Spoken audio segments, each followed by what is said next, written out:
मालिनी की शादी कुछ ही दिनों पहले समरपुर गांव में हुई थी। एक दिन मालिनी अपनी सास के साथ रसोई में काम कर रही होती है। तभी उसकी सास उसे कहती है, बहू जाओ सासू माँ को खाना खिला दो। जी मम्मी जी। मालिनी अपनी सास के लिए खाना लेकर जाती है और उन्हें खाना खिलाती है। अरे बहू, वो कल बेसन की बर्फी जो आई थी, मुझे भी तो चखाना। नहीं दादी सासू माँ, आपको मीठा मना है, आप वो मिठाई नहीं खा सकती। अरे बहू, मैं पूरी नहीं खाऊंगी, बस चखूंगी, एक बार चखा तो दे। मालिनी अपनी दादी सास को मिठाई चखाती है। जैसा सोचा था बिल्कुल वैसी निकली। अच्छी है ना दादी सासू माँ? अरे क्या खाक अच्छी है, आजकल के मिठाई वालों को तो मिठाई बनानी ही नहीं आती। ऐसा लग रहा है कि मानो रेत घोलकर उसके टुकड़े बना दिए हो। पता है, तेरे दादा ससुर को मेरे हाथों की बेसन की बर्फी कितनी पसंद थी। अच्छा दादी जी, मुझे खानी है आपके हाथ की बेसन की बर्फी, क्या मिल सकती है? अच्छा, तेरे लिए मैं बनाऊंगी। चल, जो जो मैं सामान तुझसे कहूँ ना, उसे कमरे में लेकर आ। मालिनी अपनी दादी सास की दी गई लिस्ट का सारा सामान कमरे में ले आती है और दादी सास बेसन की बर्फी बनाना शुरू करती हैं। मालिनी की मदद से बर्फी तैयार हो जाती है।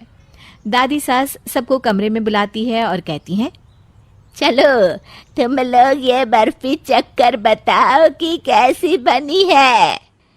मालिनी, उसका पति और सास ससुर चारों जैसे ही बर्फी चखते हैं तो दंग रह जाते हैं। अरे सासू माँ, आप तो इतनी अच्छी बेसन की बर्फी बनाती हैं, आपने तो पहले कभी नहीं बनाई। दादी, ये मिठाई तो मार्केट में धूम बिकनी चाहिए। अगर ये बर्फी मार्केट में आ गई ना, तो आप तो कितने ही हलवाइयों की छुट्टी कर दोगी। सब हंसने लगते हैं और बर्फी खाकर वहां से चले जाते हैं। मालिनी सफाई करने लगती है। तभी दादी सास कुछ ऐसी बात कहती है, अगर सच में मेरी मिठाई मार्केट में बिकेगी तो कैसा रहेगा। पता है बहू, मैंने आज तक अपनी जिंदगी में एक भी पैसा नहीं कमाया। काश मैं कुछ कर पाती अपनी जिंदगी में। ये बात मालिनी को सोचने पर मजबूर कर देती है कि उसकी दादी सास में इतना हुनर है तो उसे कुछ करना चाहिए। वो रात भर सोचती रहती है, मुझे कुछ करना चाहिए, दादी सास की इस प्रतिभा को लोगों के सामने लाना चाहिए। अगले दिन वो अपनी दादी सास की मिठाई एक खाली डब्बे में पैक कर रही होती है। तभी उसकी सास वहां आ जाती है। अरे बहू, ये मिठाई पैक करके किसे देने जा रही है? मम्मी जी, मैंने सोचा है कि दादी सास की इन मिठाइयों को हमारे आसपास जितने भी हलवाई हैं उन्हें चखवा कर आऊं, ताकि वो हमें ऑर्डर दे और हम दादी सास की बेसन की बर्फी का बिजनेस चालू कर सके। सास ये सुनकर हंसने लगती है। अरे बहू, तू भी किस चक्कर में पड़ गई? ये भी कोई उम्र है सासू माँ की बिजनेस शुरू करने की? सारी उम्र तो उन्होंने इस घर में बिता दी, अब वो कहाँ इस उम्र में ये सब करेगी। मैं हूं ना मम्मी जी, मैं करूंगी उनकी मदद, आप बस देखती जाइए। मालिनी मिठाई लेकर मिठाई की दुकान पर जाती है और सबको मिठाई चखाती है।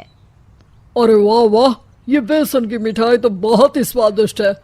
आप मेरा 5 किलो का ऑर्डर लिख लीजिए और ये 1 किलो मिठाई आपसे मैं अभी खरीद लेता हूँ। और ये लीजिए 1000 रुपये एडवांस। जी ठीक है, मैं कल आपका ऑर्डर देकर जाती हूँ। मालिनी खुश हो जाती है। वो अपने पड़ोस में भी सबको मिठाई चखाती है और सभी उस मिठाई का ऑर्डर देते हैं। मालिनी घर आते ही सबको दादी सास के कमरे में बुलाती है। अरे बहू, क्या हुआ, सब यहाँ क्यों आ गए? मालिनी 1500 रुपये अपनी दादी सास के हाथ में रखती है और कहती है, ये लीजिए दादी सासू माँ, आपकी पहली कमाई। मेरी कमाई? हाँ जी, आपकी कमाई। आपकी बनाई बेसन की बर्फी सारे मिठाई वालों को बहुत पसंद आई है और हमें 8 किलो का ऑर्डर मिला है मिठाई बनाने का। दादी सास ये सुनकर बहुत खुश हो जाती है और मालिनी को गले लगा लेती है और सभी लोग ताली बजाने लगते हैं।